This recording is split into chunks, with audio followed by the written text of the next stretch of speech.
temuan Kiai Haji Imaduddin Utsman Al-Bantani, didukung oleh kaum intelektual muda Nahdlatul Ulama dalam penelitian genealogi nasab para habib di Indonesia, kini semakin jelas mementahkan sanggahan demi sanggahan kelompok Ba'alawi. Sanggahan-sanggahan kelompok Ba'alawi itu justru dinilai para pembedah kitab dari berbagai kalangan hanyalah sebagai alibi-alibi kosong, memutarbalikkan fakta yang tak bersesuaian dengan yang sebenarnya.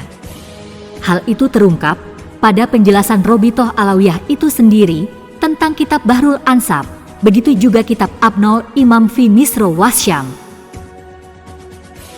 Robitoh Alawiyah sebagai tempat kelompok Ba'alawi berlindung, menurut mereka, Imam Ubaidillah bin Ahmad bin Isa Al-Muhajir itu benar-benar ada. Merujuk kepada kitab Bahrul Ansab dan kitab Abnaul Imam fi Misro Wasyam, Robitoh Alawiyah menjadikan landasan dasar mereka dalam menentukan silsilah atau nasab bersambung kepada Rasulullah Muhammad Shallallahu Alaihi Wasallam. Dalam maklumat yang beredar dari Robitoh Alawiyah itu menjelaskan bahwa kitab Asyajarah Al-Mubarakah yang dikarang oleh Al-Imam Fakhrur Razi yang wafat pada tahun 606 Hijriah atau abad ke-6, menurut mereka bukanlah satu-satunya kitab nasab yang menjadi sandaran para ahli nasab. Menurut Robitoh Alawiyah, masih ada kitab-kitab lain yang ditulis pada abad yang lebih awal seperti kitab Bahrul Ansab yang dikarang oleh As-Sayyid Muhammad bin Ahmad Amiduddin Al-Husaini An-Najafi, wafat pada tahun 433 Hijriah pada abad keempat. Menurut penjelasan kitab Bahrul Ansab, pada halaman 46 dan 52, As-Sayyid Muhammad bin Ahmad Amiduddin Al-Husaini An-Najafi menuliskan bahwa keturunan Isa Ar-Rumi bin Muhammad Al-Azraq atau An-Nakib, yaitu Ahmad dan anak keturunannya disebutkan bahwa salah satu nama anaknya adalah Ubaidillah. Klaim pertama, berdasar kitab Bahrul Ansab di atas, menurut Robitoh Alawiyah, pengarang kitab Bahrul Ansab ditulis oleh As-Sayyid Muhammad bin Ahmad Amiduddin Al-Husaini An-Najafi, wafat pada tahun 433 Hijriah, yaitu pada abad keempat. Robitoh Alawiyah menyatakan sesuai dengan yang ditulis dalam kitab itu, bahwa Ubaidillah itu benar ada, bukan fiktif, adalah anak dari Imam Ahmad bin Isa Al-Muhajir. Klaim kedua, berdasar pada kitab Abnaul Imam fi Misro Wasyam, Al-Hasan wal Husain, yang dikarang oleh Abil Muammar Yahya bin Muhammad bin Al-Qasim Al-Husaini Al-Alawi, yang dikenal dengan nama Ibnu Toba, yang wafat pada tahun 478 Hijriah atau abad keempat. Pada halaman 167-169, beliau menuliskan tentang keturunan Ja'far bin Muhammad Al-Bakir bin Ali Zainal Abidin dan menuliskan Ubaidillah bin Ahmad Al-Muhajir bin Isa bin Muhammad bin Ali bin Ja'far Shodiq. Dari klaim itu, Robitoh Alawiyah ingin menafikan rentetan fakta-fakta sesungguhnya masalah keturunan dari Ubaidillah atau Abdullah bin Ahmad Al-Muhajir bin Isa Ar-Rumi bin Muhammad An-Nakib bin Ali Ar-Razi. Sementara, Kiai Muda Nahdlatul Ulama dalam kanal YouTube Karma 212 mengkaji ulang kebenaran pernyataan surat edaran tersebut berjudul Koreksi Terhadap Robitoh Alawiyah yang merujuk pada kitab Bahrul Ansab, kitab Abnaul Imam fi Misro Wasyam. Dari hasil kajian itu, pernyataan Robitoh Alawiyah kembali dibantah dan diluruskan bahwa kitab Bahrul Ansab yang dikarang oleh As-Sayyid Muhammad bin Ahmad Amiduddin Al-Husaini An-Najafi itu hidup pada abad ke-10. Dalam kitab Tobaqatun Nasabin halaman 162, Tobaqatun Nasabin, yang berarti pakar ahli nasab dari generasi ke generasi, telah menuliskan nasab-nasab mulai sejak abad pertama Hijriyah sampai abad 15 hingga sekarang. Dalam kitab itu tertulis lengkap penulisan biodata dari pengarang kitab Bahrul Ansab, yang menurut keterangan Robitoh Alawiyah, wafat pada tahun 433 Hijriyah, sungguh jauh dari fakta yang sesungguhnya. Jadi, Imam Muhammad bin Ahmad bin Amiduddin dalam surat edaran pun salah. As-Said Ahmad bin Amiduddin bukan Muhammad bin Ahmad Amiduddin. Bila dicocokkan dengan kitab Tobaqaatun Nasabin, halaman 162, nomor nasab atau nomor pagar nasab yang ke-396, Muhammad bin Ahmad bin Amiduddin Ali Al-Husaini An-Najafi abad ke-10. Lalu Bahrul Ansab, beliau mengarang kitab yang bernama Bahrul Ansab atau Al-Musyajarul Kasyaf li Usuli Sadaatil Ashraf. Jadi nama kitab Bahrul Ansab itu sama dengan Al-Musyajarul Kasyaf li Usuli Sadaatil Ashraf. Kitab ini pertama kali dicetak di Mesir pada tahun 1356 Hijriah alias abad ke-14 Hijriah. Di sini, apa yang tertulis pada edaran maklumat Robitoh Alawiyah jelas tidak sinkron dengan fakta sebenarnya, seperti yang tertulis dalam kitab Bahrul Ansab.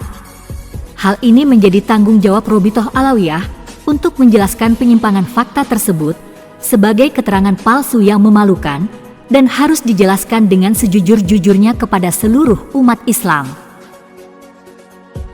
Berdasar pada keterangan kitab Bahrul Ansab sendiri, faktanya, penulis kitab tidak pernah mencantumkan nama Ubaidillah dalam nasab putranya Imam Ahmad, sebagaimana dalam keterangan surat edaran Robitoh Alawiyah.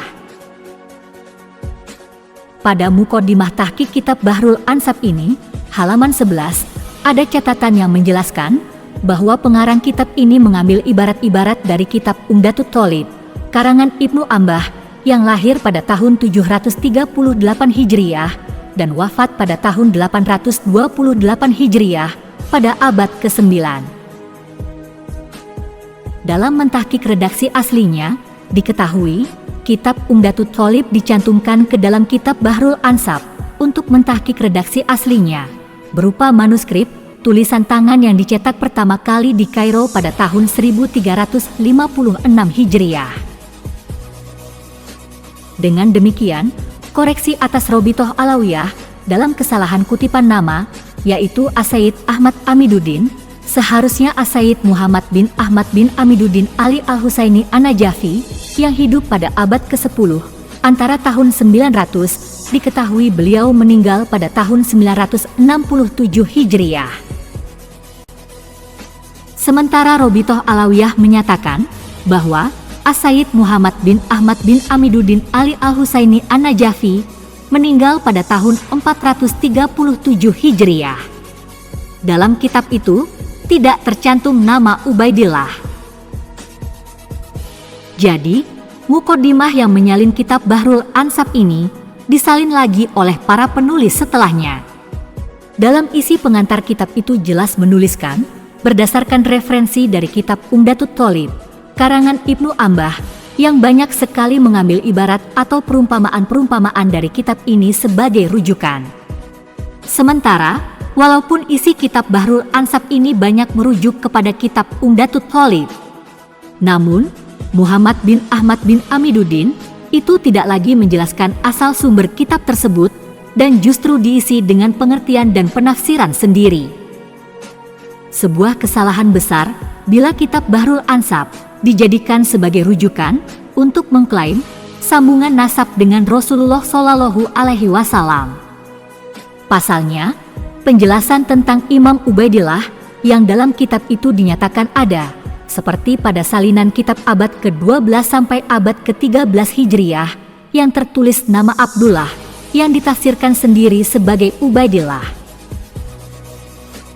Namun, setelah diteliti keberadaan Imam Ubaidillah yang tercantum dalam kitab itu, dipastikan ditulis secara tidak jujur berdasarkan referensi manuskrip asli dari tulisan Ibnu Ambah. Kitab itu, selain berisi tulisan-tulisan baru yang belum pernah tercatat dalam kitab sebelumnya, juga berisi nukilan-nukilan dari karya Ibnu Ambah yang tak disebutkan sebagai sumber referensi.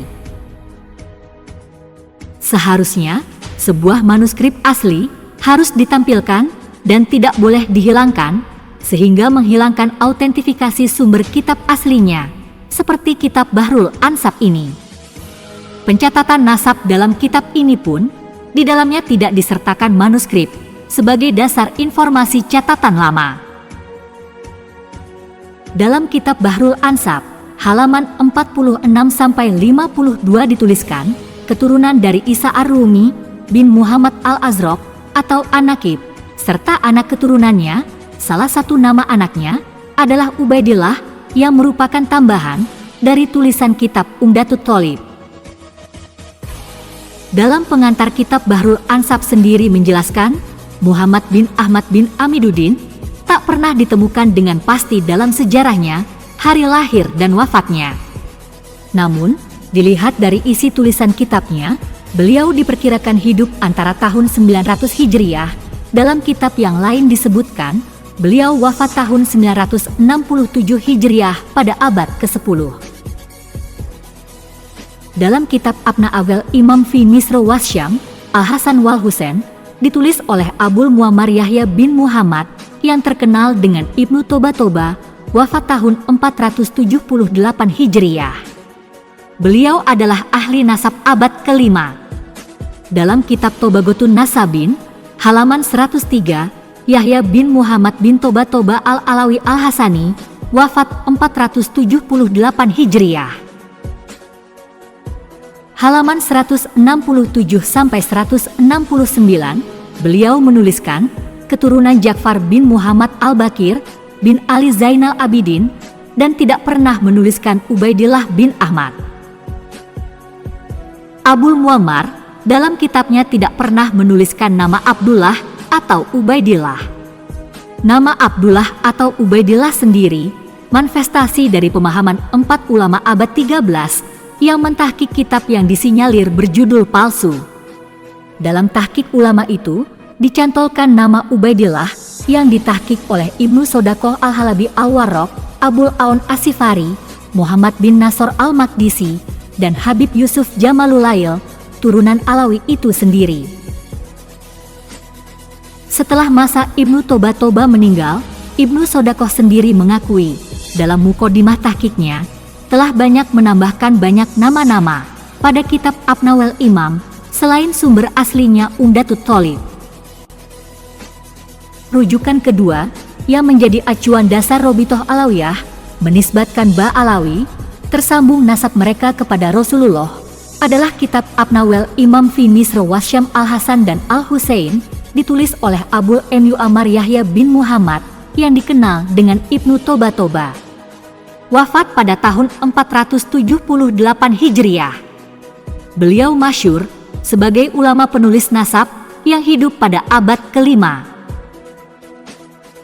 Imam Fakhrur Razi dalam kitab Asyajaratul Mubarakah abad ke-6 Hijriah halaman 127 menyebutkan bahwa putra Imam Ahmad Al-Muhajir yang diklaim sebagai ayah dari Ubaidillah itu hanya 3, Muhammad Abu Ja'far di Roy Iran, Ali di Ramallah Palestina, dan Husain di Nisabur. Jelas dalam kitab Abnawel Imam, bila berdasar pada rujukan sumber tulisan asli dari Ibnu Toba, betul-betul tidak ada nama Ubaidillah dalam kitab-kitab abad ke-5.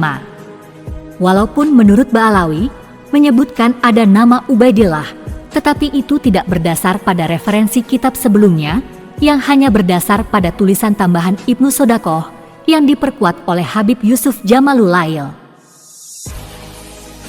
Perlu diingat bahwa apapun hasil temuan dari berbagai kitab ahli nasab dari abad ke-5, bukan berarti itu semua menafikan keberadaan turunan Rasulullah. Hanya saja ada nasab yang terputus yang mengharuskan kita mengkaji ulang, sehingga tidak ada lagi klaim-klaim palsu pihak tertentu terhadap turunan Rasulullah.